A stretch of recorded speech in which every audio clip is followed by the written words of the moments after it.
The Prince and the Pauper by Mark Twain. Chapter 13, The Disappearance of the Prince. A heavy drowsiness presently fell upon the two comrades. The king said, "Remove those rags," meaning his clothing. Hendon disapparelled the boy without dissent or remark, tucked him up in bed, then glanced about the room, saying to himself ruefully, "He has taken my bed again. As before, Mary, what shall I do?" The little king observed his perplexity and dissipated it with a word. He said sleepily, "Thou wilt sleep athwart the door and guard it." In a moment more he was out of his troubles in a deep slumber. "Dear heart, he should have been born a king," muttered Hendon admiringly. "He playeth the part to a marvel." Then he stretched himself across the door on the floor, saying contentedly, "I have lodged worse for 7 years. 'Twould be but ill gratitude to him to find fault with this." He dropped asleep as the dawn appeared. Toward noon he rose, uncovered his unconscious ward, a section at a time, and took his measure with a string. The king awoke, just as he had completed his work, complained of the cold, and asked what he was doing. "'Tis done now, my liege," said Hendon. "I have a bit of business outside, but will presently return. Sleep thou again, thou needest it. There, let me cover thy head also. Thou wilt be warm the sooner." The king was back in dreamland before this speech was ended.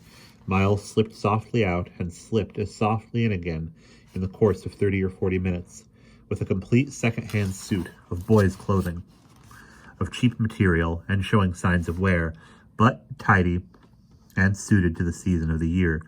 He seated himself and began to overhaul his purchase, mumbling to himself, "A longer purse would have got a better sort, but when one has not the long purse, one must be content with what a short one may do. There was a woman in our town did dwell." He stirred, methinks. I must sing a less thunderous key. 'Tis not good to mar his sleep with his journey before him, and he so wearied out, poor chap. This garment, 'tis well enough. A stitch here and another one there will set it aright. This other is better. I'll abate a stitch or two, will not come amiss in it. Likewise, these be very good and sound, and will keep his small feet warm and dry. An odd new thing to him, belike, since he has doubtless been used to foot it bare, winters and summers the same. Would thread were broad, seeing one getteth a year's sufficiency for a farthing, and such a brave big needle without cost, for mere love. Now shall I have the demon's own time to thread it." And so he had. He did as men have always done, and probably always will do, to the end of time, held the needle still, and tried to thrust the thread through the eye, which is the opposite of a woman's way. Time and time again the thread missed the mark, going sometimes on the other side of the needle, sometimes on one side of the needle, sometimes on the other, sometimes doubling up against the shaft. But he was patient, having been through these experiences before. When he was soldiering, he succeeded at last, and took up the garment that had lain waiting, meantime, across his lap, and began his work.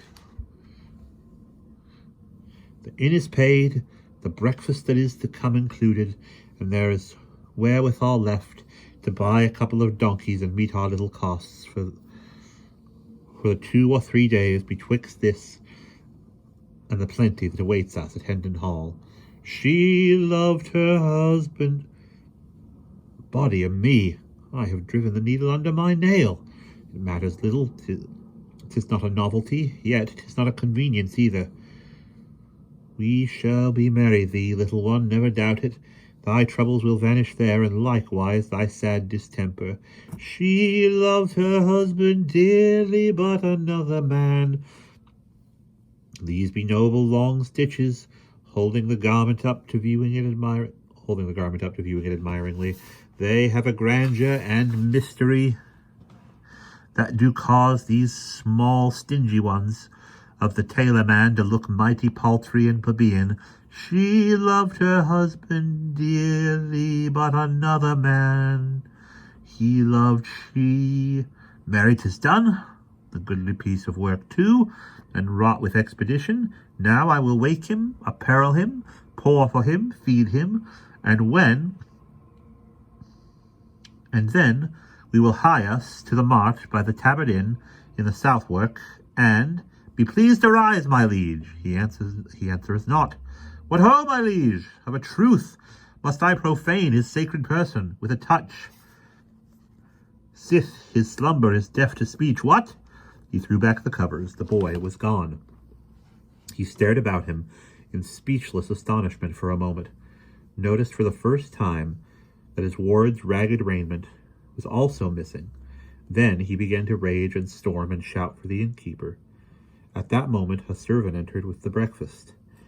"Explain, thou limb of Satan, or thy time is come," roared the man of war, and made so savage a spring toward the waiter that this latter could not find his tongue for the instant for fright and surprise. "Where is the boy?" In disjointed and trembling syllables, the man gave the information desired. You were hardly gone from the place, your worship, when a youth came running in and said it was your worship's will that the boy come to you straight, at the Bridge Inn, in the Southwark side.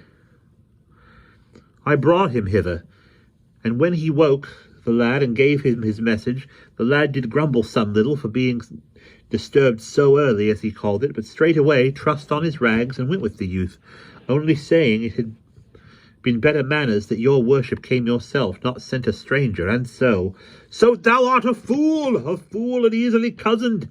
Hang all thy breed. Yet mayhap no hurt is done. Possibly no harm is meant the boy. I will go fetch him. Make the table ready. Stay, the coverings of the bed were disposed of, as one lay beneath them. Happened that by accident. I know not, good your worship. I saw the youth meddle with them, that he that came for the boy, 1,000 deaths 'twas done to deceive me. 'Tis plain 'twas done to gain time. Hark ye, was the youth alone? All alone, your worship. Art sure? Sure, your worship. Collect thy scattered wits, bethink thee. Take time, man. After a moment's thought, the servant said, when he came, none came with him. But now I remember me that as the two stepped into the throng of the bridge, a ruffian-looking man plunged out from some near place, and just as he was joining them— "What then? Out with it!" thundered the impatient Hendon, interrupting. "Just then the crowd lapped them up and closed them in, and I saw no more, being called by my master, who was in a rage because a joint that the scrivener had ordered was forgot, though I take all the saints to witness that to blame me for that miscarriage were like holding the unborn babe in judgment for sins Out of my sight, idiot! Thy prattling drives me mad. Hold! Whither art flying? Canst not bathe still an instant? Went thy toward Southwark? Even so, your worship, for as I said before, as to that detestable joint, the babe unborn is no whit more blameless than— Art here yet, and prattling still? Vanish, lest I throttle thee. The servitor vanished. Hendon followed after him, passed him, and plunged down the stairs 2 steps at a stride, muttering, "'Tis that scurvy villain that claimed he was his son. I have lost thee, my poor little mad master. It is a bitter thought, and I had come to love thee so. No, by book and bell, not lost, for I will ransack the land till I find thee again, poor child. Yonder is his breakfast and mine, but I have no hunger now, so let the rats have it. Speed, speed, that is the word." As he wormed his swift way through the noisy multitudes upon the bridge, he several times said to himself, clinging to the thought, as if it were particularly a pleasing one, he grumbled, but he went, yes, because he thought Miles Hendon asked it, sweet lad. He would ne'er have done it for another, I know it well. And that is the end of chapter 13.